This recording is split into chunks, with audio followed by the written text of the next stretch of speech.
Hello, welcome to another episode of Darabola Talk Finance. And in today's video, we'll be talking about emergency fund and the importance of having emergency fund. By the way, it's been a long time I've been here, and I'm sorry for taking so much time to shoot a video.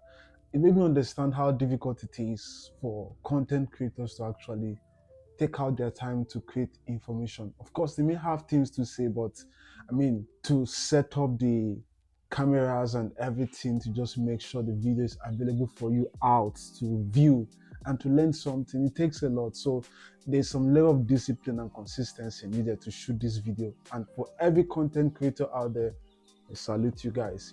It's a lot. But of course, the only way you can encourage us is to subscribe. Yes. So if you subscribe, you're going to encourage me to keep shooting the video always. I have a lot of things to show you. I have a lot of things I want to share with you. But your encouragement by subscribing, watching the content, and of course, taking action with the things you're learning, that's what is going to keep me going. So guys, emergency fund. So what is emergency fund? Is a fund that is for emergency. All right, yes, but emergency fund is actually the fund you need for the rainy days. So it's a fund you set aside for the need when it arises. So there are emergency needs, which we're going to talk about in a few moments from now, but those funds is kept for the purpose of rainy days. You're going to have rainy days, and that's when the fund is needed. Now you're gonna know how miserable you can be if you don't have an emergency fund. It can destabilize you. It has crushed a lot of marriages. It has made a lot of people make some silly decisions just because they don't have emergency fund. Especially when you are married, especially when you have a family, you need to have that money set aside when the need come. Over 20% of the UK citizens don't even have a savings account. They don't have anything saved in their account. That's how terrible it is. So you don't want to be among those that when the rainy days come, you're running head and scatter because you don't have an emergency fund. So why do you need an emergency fund? The first reason why you need an emergency fund is because it's a hedge against debt. Now, if you say you want to avoid debt, you don't want to go into debt, you don't want to go into credit card debt, what is the hedge are you keeping yourself to go by so you don't actually go into credit card debt? Because you need to have a safety net. You need to have something that you can rely on when there is a need. Because if you don't have an emergency fund, you may likely go back to the credit card and start spending the money. You get the point? So if your credit card company is giving you £1,500 of, let's say, credit card, credit, you can actually have a savings or emergency fund that is 1,500. So instead of you going to the credit card, you can actually use your emergency fund. So it's a hedge against debt. The second point for the reason why you need an emergency fund is because it serves as a form of peace of mind. Yes, peace of mind. For instance, if you're married, you don't know how blissful it can be to your wife if your wife knows that there's an emergency fund.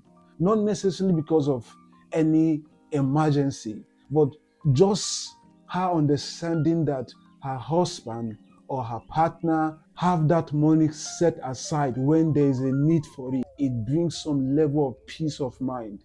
So if you want that peace of mind in your home, I think you should have an emergency fund. And the third reason why you need an emergency fund is because of an emergency need. There will be a time where you need that money. And if you don't have it, you may likely find yourself in a condition you don't want to be in. So it's very important. Now, the second thing I want to talk about, how much do you need for an emergency fund? Basically, the general rule is $1,000 or £1,000 or $1,000, whatever you spend in your currency, but £1,000. So you need £1,000 at the start. The other thing to look into is that, okay, what's the amount of money you spend in a month? How much is your monthly expenses? If your monthly expenses is 1,000, it means at least you need £1,000 saved for an emergency fund. If yours is 2,500, it means you need at least 2,500 set aside as an emergency fund. So do the calculations. How much is your rent if you are paying rent, how much is your mortgage if you're paying mortgage, then look at your groceries, and look at those things you actually spend money for every month, your council tax, your TV license, your utility bills, and all of that. Then gather it, whatever it amounts to, then you need that at least for a month. You get that point? You need that for at least for a month. So $1,000. Then if you have saved $1,000, you can now look towards saving for 3 months. So month 1, month 2, month 3. So you can have that emergency fund for 3 months. Of course, you can increase it as you get more money. You can keep adding to that. You can keep topping up that emergency fund. So you keep increasing. But the general rule is £1,000, or the amount you spend every month as your monthly expenses. The third general rule is that you should have at least that money saved for like 3 months. So that's how it should be. Now you may ask me, how do I save £1,000 when I don't even have up to £1,000, or my expenses at the end of the month I'm even in debt, so I can't even save for emergency fund? The question is, how dear is this to you? Do you want to place your family in a financial jeopardy that at the end of, or when there's an emergency, you don't know what to do? You don't want to be in that state. So you know that this is actually very important. This is a priority, and you should take this with optimum responsibility. So what should you do? Of course, you may need to take an extra job. That's what it means. You need to get 2 or 3 jobs if the need be, for you to be able to save that £1,000. Go and do it. You may need to sell stuff you don't need. You can sell it on eBay. You have those wristwatch, you have the shoe, you're not wearing them. You can sell. There are different platforms where you can sell. So those clothes you have in your wardrobe that you're not using, you can actually sell them and just add the funds up together so that you can at least be able to have £1,000 that is saved in your account. So that's very important. So extra job, like I said, sell something. And of course, if you have the money outrightly, why don't you just do it? Save it in the emergency fund account, so you know that you have that money as a safety net when the need arises. Now, the next thing you want to talk about, where do I now save this emergency fund?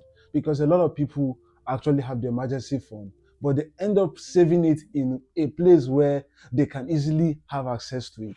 Now, of course, emergency fund should be in a place where you can easily have access to it. But what I mean is that it is for emergency. So it shouldn't just be anywhere that you can easily see it and spend it for anything you can buy online or anything you can buy in any store. No, it's for emergency purposes. So where should you save the money? Number one, I will advise is save it in a money market. Now, there's a money market that does not have a termination penalty. For instance, let's say you're supposed to save the money for 90 days without withdrawing it, but the emergency came in 30 days. So if you want to withdraw that money, you get a penalty. But there are some money market funds that you can actually put your money in. Vanguard and some other platform that they have, you can actually put your money at any time you want to withdraw it. You have access to your money without any penalty. So you want to look for accounts where you can put your money in, you have easy access with it, and there is no penalty. And money market fund is another one. You can also keep your money in a cash ISA. So in the cash ISA, you can easily access your money and there's no termination for it. So that's another one you should look into, cash ISA. Also, like the online banking app you have, like Monzo also have like a savings account where you can actually put your money. I think they give 3.85%. That's what Monzo gives, 3.85%. So you can save your money in that account and you can easily access it whenever you want it, and there's no termination. So I've given you 3 places where you can actually keep that money. Of course, you can keep it in your wallet, under your bed, as long as you are disciplined and you know that this money is for emergency and only for emergency. So what are the things you categorize as emergency? Guys, sales is not an emergency. So the 50% sales on Amazon or 50% sales on eBay or whatever, you're seeing those sales. For instance, it's almost Christmas time now, so we have a lot of sales. So you say, I want to save, I want to get these savings. I mean, 50% is a good deal for me. That is not emergency. That's not emergency. Are only for things that are emergency. Example, some people may fall sick, or you may fall sick, right? So if you fall sick, you're not able to work. At least you have that money that can take care of you for the meantime before you can recover your health, resume back to work. What if you lose your job? So if you lose your job, you need to have something to rely on. That's the reason why I said that you don't know how peaceful your home can be when your wife realizes that there's always that emergency fund that is out there. So if you lose your job, you can always rely back on your emergency fund while you start applying for a job again. You get the point? So that's why it is very needful. So first, if you're sick, then you can spend your emergency fund. If you lose your job, you can spend your emergency fund. Let's say the car broke down. Of course, you need the car to move around. So you can take from the emergency fund and spend to fix that car. Now it's winter and it's getting cold and the heating is no longer working. It's damaged. It means you need to fix it. You can take the emergency fund and actually fix the heating. So those are the categories of things that are emergency fund. So if you spend the emergency fund, you need to top it back. Because if you don't top it back, it returns back to zero. You may likely go back to the debt again, which is what you don't want to do.